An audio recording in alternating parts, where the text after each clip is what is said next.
Saludo en esta noche a todas las autoridades y hermanos, hermanas que nos están escuchando.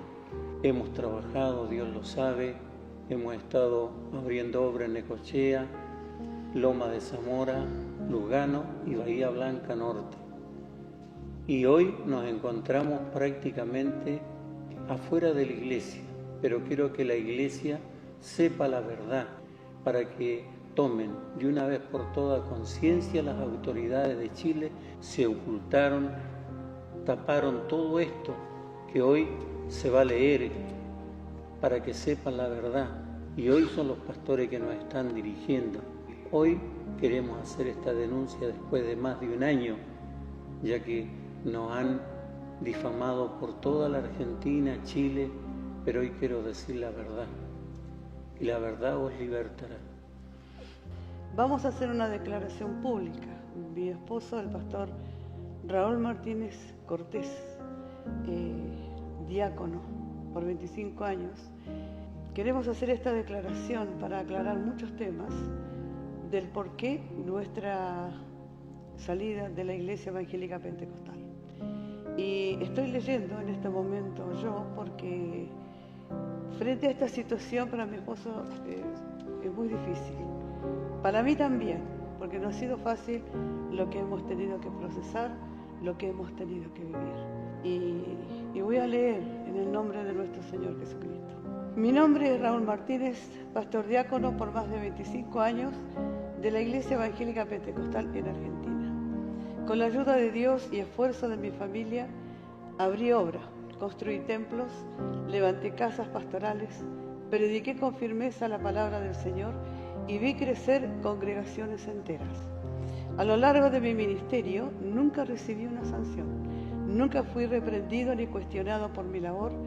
Todo lo que hice fue para la gloria de Dios y el crecimiento de la obra en 4 iglesias en Argentina: Necochea, Lomas de Zamora, Lugano y Bahía Blanca Norte. Hoy hablo porque la verdad debe salir a la luz y debe exponerse a la corrupción de la Iglesia Evangélica Pentecostal en Argentina. Desde que llegué a la iglesia en Bahía Blanca Norte, recibí la orden directa del pastor presbítero Luis Palma Alarcón, que debía comprar una propiedad aledaña al templo. Parecía un buen deseo, pero el problema era que esta propiedad estaba embargada, en una situación legal muy compleja. No me pidieron que la comprara para la iglesia, sino que la orden era que debía ponerla a mi nombre personal para que toda la deuda recayera sobre mí y no sobre la iglesia en Argentina. Como hijo de Dios me negué. Sabían que estaban actuando con deshonestidad y que querían utilizarme para ocultar sus manejos financieros, y como era de esperar mi negativa, no cayó bien. Desde ese momento noté que mi relación con las autoridades eclesiásticas argentinas cambió drásticamente, pero aún no sabía que vendría algo peor. Poco después, en 2022, mientras me dirigía junto a mi esposa a la conferencia en General Roca, recibí 2 denuncias de abuso sexual por parte de hermanas de la iglesia en Argentina. En un momento del viaje, una hermana se acercó a nosotros y entre lágrimas confesó que, siendo una niña de 12 años, había sido violada presuntamente por el pastor presbítero Gabriel Lira de Mendoza. Era el testimonio directo de una víctima, una mujer que por años había guardado en silencio su sufrimiento y estos recuerdos terribles de un hecho asqueroso. Esta hermana habla con nosotros, solicitándonos elevar esta denuncia a la autoridad eclesiástica chilena en la conferencia, ya que previamente intentó hacer la denuncia frente a 2 pastores presbíteros argentinos, Nehemías Torrejón y César Sánchez, quienes nunca investigaron los hechos ni elevaron el caso a las autoridades de la Iglesia Evangélica Pentecostal. Mientras aún procesábamos esta primera denuncia, recibimos un llamado telefónico de otra hermana quien, entre llanto, nos contó que su hija de 18 años había sido abusada sexualmente presuntamente por el pastor Nehemías Torrejón en la iglesia de Villa Regina, pastor presidente de la Iglesia Evangélica Pentecostal en Argentina hasta hace muy poco, porque ahora ascendió otro siervo de Dios. Por lo tanto, estas dos hermanas que sabían que no podían confiar en los presbíteros argentinos porque ellos se encubrían entre ellos, recurrieron a mí en su desesperación para elevar el caso a las autoridades eclesiásticas chilenas. En la conferencia conversamos con pastores presbíteros chilenos, pero lamentablemente lo que me sucedió después demuestra que la Iglesia Evangélica Pentecostal tiene una política sostenida de encubrimiento de casos de abuso sexual. Después de la conferencia del año 2023 en Cutralcó, con clara intención de acallarnos, se nos comunicó que por orden del superintendente y el cuerpo de pastores presbíteros debíamos trasladarnos a Olavarría. Cuando recibí la orden de traslado, informé inmediatamente a mi jefe de zona que no podía trasladarme, ya que mi esposa estaba delicada de salud. Mi esposa hasta el día de hoy sigue afectada física y psicológicamente. Padece cáncer, una condición muy delicada. Por esta razón, solicité quedar como pastor honorario y pedí solo 6 meses para poder terminar nuestra casa y así tener un lugar donde vivir antes de dejar Bahía Blanca Norte. Después de presentar esta solicitud, el pastor presbítero, jefe de zona, Patricio Castillo, bajo órdenes de Chile, me dijo que se me concedía el plazo de 6 meses, pero solo con la condición de firmar un documento en el que presentaba mi renuncia indeclinable a la Iglesia Evangélica Pentecostal. Esto dejó en evidencia que la intención desde el principio era sacarme del ministerio porque era alguien incómodo para ellos y sus conductas. No importaba mi trayectoria, no importaban mis más de 25 años de ministerio, no importaba el estado de salud de mi esposa. Lo importante era que yo saliera de ahí, porque no les servía en sus intereses. Era una trampa. Y tomando el nombre del Señor, el pastor Castillo, Patricio Castillo, trató de presionarme a firmar y así acallar las terribles denuncias que hemos recibido y que han sido nombradas anteriormente. Ese mismo día mi esposa sufrió una descompensación de salud. Debí llevarla de urgencia al hospital y antes de salir dejé las llaves del templo para que el estudio bíblico se desarrollara correctamente.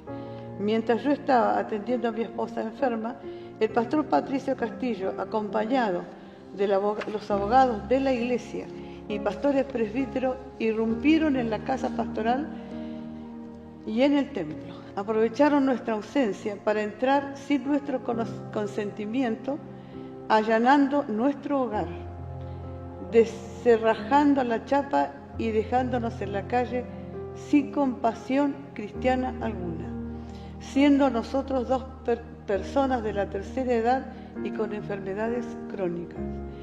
Luego se me acusó falsamente de querer adueñarme del templo, nada más alejado de la verdad. Cuando regresamos y encontramos la casa cerrada, pregunté al pastor Patricio Castillo qué había pasado y si alguien había entrado a la casa pastoral, y él me mintió en la cara. Dijo, no, nadie ha entrado, pero el notario que él mismo llevó, que lo acompañaba, lo desmintió inmediatamente. Sí, entramos, dijo el notario, y el pastor también entró. Y así, de un momento a otro, nos arrebataron el hogar, nuestras pertenencias y nuestra dignidad. Hoy mi esposa y yo seguimos tratando de sobrevivir sin iglesia, ni pensión mínima de vejez, y los pastores que presuntamente cometieron estos graves hechos, abusos y violación, siguen ejerciendo impunes e incuestionables en sus iglesias y en sus altos cargos. Todas estas denuncias y hechos que relatamos fueron entregados a la justicia argentina por las víctimas y son de pleno conocimiento del jefe de zona de Argentina de la época, pastor presbítero Bruno Vega Bello, con el cual hablé en 3 oportunidades y desde la primera conversación quedó claro que él sabía todo. Sabía de las denuncias de abuso sexual y sabía de los actos de corrupción dentro de la iglesia. Pero a pesar de conocer toda la verdad, en la tercera llamada se negó a darnos respuesta, y se negó a darnos respuesta cortándome el teléfono airadamente. Ese día entendí que la justicia dentro de la Iglesia Evangélica Pentecostal no existía y que los presbíteros se encubren entre ellos, resguardando a los presuntos abusadores y castigando a quienes sacan a la luz estas denuncias. Quiero que se limpie mi imagen, la imagen de mi esposa, mi esposo, mis hijos, mi familia. Y aún más, quiero que los autores de atroces delitos sean investigados legalmente y expulsados de la Iglesia Evangélica Pentecostal de Argentina, porque de esta amada iglesia, denominación, he nacido en esta iglesia, y duele hoy que hombres perversos sigan al frente de esta obra denigrando el nombre de la iglesia. Lamentablemente, todos sabemos que algo está mal en la Iglesia Evangélica Pentecostal. Se han olvidado de los antiguos siervos de Dios que eran guiados por el Espíritu Santo. Hoy ya es común perseguir y tratar de borrar a quienes alzan la voz. Se ha perseguido al pastor Daniel Tapia, al pastor Samuel Valenzuela, al pastor Andrés Plagés, y hoy declaro que a mí también, a nosotros también. Dios tenga misericordia y limpie su iglesia. Para Dios y solo para Él sea la honra, la gloria y la alabanza.